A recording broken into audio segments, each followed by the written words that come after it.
Le 7 août, ça sera le jour de la célébration de l'indépendance de la Côte d'Ivoire. Le cadre idéal pour un gala de football organisé par un visage maintenant connu du milieu du football international.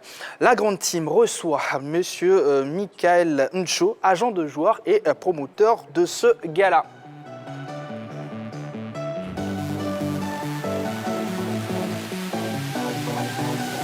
Allez, rapidement le temps pour moi de rappeler la question LGT de ce soir. Face aux Jamaïcaines, Marie-Josée Talou peut-elle rêver d'une médaille aux 200 mètres? Il faut rappeler qu'elle sera donc sur la ligne de départ demain à partir de 12h50. En tout cas, ça sera en direct sur la 3, en direct et en clair. Précision de taille. Bonsoir Monsieur Ncho. Bonsoir. Comment allez-vous?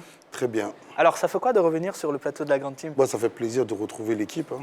C'est un souvenir qui m'a marqué, donc ça me fait plaisir d'être là. D'accord. Alors, vous êtes là pour nous parler de votre gala, mais on ne peut pas parler de ce gala-là sans prendre les nouvelles de vos joueurs, des joueurs qui font partie de votre écurie. On a Nicolas Pepe, Jonathan Kodjar, Karl Toko Ekambi, pour ne citer que cela. Comment ils vont? Ils vont très bien. Ils vont très bien. Nicolas, il fait ses matchs de préparation. Karl Toko, il est en feu. Il fait ses matchs aussi pareil parce qu'il avait perdu son père. Ça l'a un peu troublé, mais là, il revient bien. Et tous ces joueurs, ça va, ils sont bien. Ils sont en préparation, tout se passe bien. D'accord. Nicolas Pepe a terminé la saison sur une bonne note en claquant des buts. Mais au début du championnat, ce n'était pas le cas. Le garçon éprouvait beaucoup de difficultés. Vous avez parlé avec lui, vous êtes au quotidien avec lui. C'était quoi les véritables difficultés qu'il rencontrait du côté d'Arsenal? Vous savez, même vous travaillez ici, tout début est difficile. On ne vient pas d'entrée de jeu et tout nous reçut d'un coup. Ça ne dure pas. Donc c'est dans la difficulté qu'on apprend et on devient plus fort. Donc aujourd'hui, Nicolas, il a appris à travailler, il a appris à souffrir en Angleterre, c'est un autre championnat. Il s'est adapté au championnat anglais, il a bien terminé, tout simplement. Cette année, vous nous garantissez qu'il restera du côté d'Arsenal parce qu'on sait que là, on est dans une période de mercato et il y a des mouvements. Non, Nicolas, il va rester, il ne faut pas faire n'importe quoi. Il vient d'arriver, 2 ans, et il a sa 3e année, il faut le laisser continuer et s'imposer vraiment, réellement, quoi. D'accord. Alors, vous êtes agent de joueur, ça, on le sait, vous êtes à Abidjan pour promouvoir un gala de football. Alors, en quoi il consiste concrètement, Monsieur Ncho? Ce gala-là, c'est personnel, au fait. C'est-à-dire que de l'extérieur, quand tu vois ton pays dans une situation difficile, et que les Occidentaux parlent de ton pays d'une certaine manière, tu te sens frustré. Et je me suis dit, j'ai réussi à me distinguer dans le métier que je fais. Qu'est-ce que je peux apporter à mon pays qui sort d'une crise? C'est la réconciliation. Que tous les Ivoiriens de tous bords, le nord, le sud, l'est, l'ouest, qu'on arrive à cohabiter ensemble, mais ça peut être quoi? Autour du sport. Parce que le sport, c'est fédérateur, c'est rassembleur, c'est le respect. Donc voilà, tout simplement. Alors, quelles sont les équipes qui sont invitées et comment on y participe? C'est gratuit. C'est gratuit. Et j'ai des scouts qui sillonnent un peu à Abidjan, qui prennent les meilleurs jeunes et que j'arrive à... Voilà, pour que je puisse voir le talent de ces jeunes-là, tout simplement. Et après, il y aura un match, un deuxième match, où les têtes qu'ils ont fait, les beaux moments de notre pays, c'est-à-dire Ben Badji, Ben Salah, Begriago, des anciens joueurs qui vont faire aussi un autre match, quoi. Donc ça sera en 2 étapes. Mais pour revenir aux équipes, ce n'est pas des centres de formation de base qui vont participer, mais il y a un recrutement qui est en train d'être fait dans la ville d'Abidjan. Voilà. Et à l'intérieur aussi ou Non, c'est que Abidjan. C'est que Abidjan. C'est que Abidjan. Des jeunes talentueux qui sont peut-être oubliés. On leur donne l'opportunité de se faire voir. Et voilà. C'est quoi la tranche d'âge? Personnellement, il n'y a pas de tranche d'âge. Parce que j'ai un objectif particulier dans la tête. Pourquoi il n'y a pas de tranche d'âge? D'accord. C'est les vacances, donc il y a beaucoup de galas de foot qui sont organisés à Abidjan. C'est quoi la particularité de votre gala? La particularité, c'est simplement la réconciliation dans mon pays d'abord. Parce qu'il faut ramener les jeunes à prendre du plaisir. Parce que ça fait un moment qu'on a perdu ce goût-là.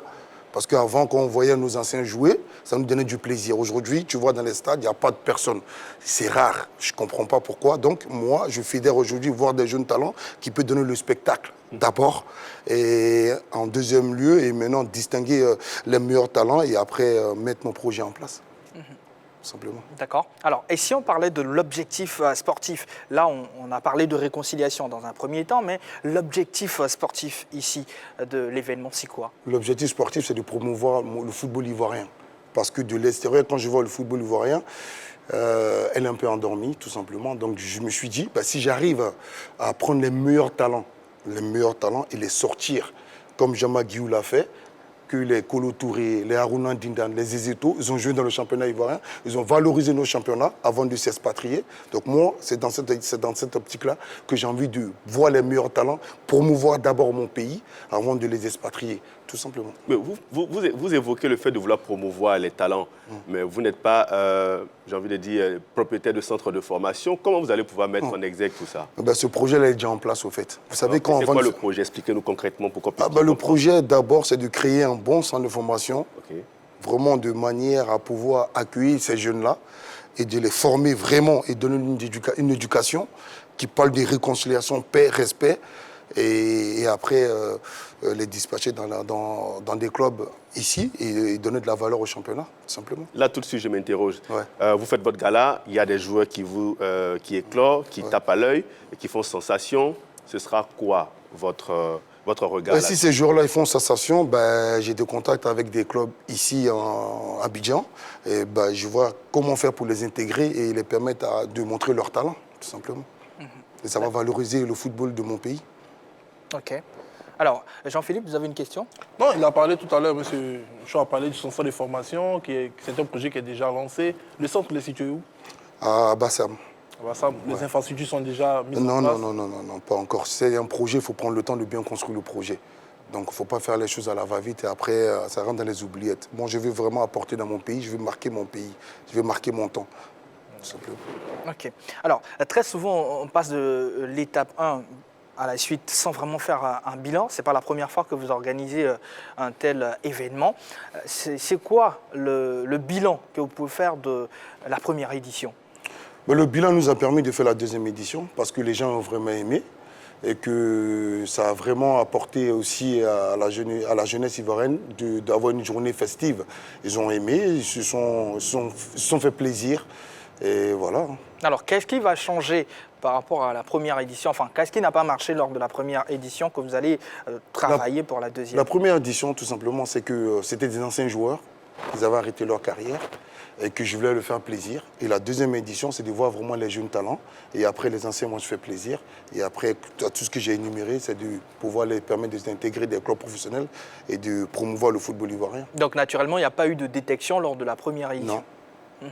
Il n'y a pas eu de détection, d'accord. Ouais. Mais c'est quoi? C'est un tournoi, c'est un gala. Vous dites, on aura combien d'équipes qui vont s'affronter en réalité? Puisque Deux équipes oui.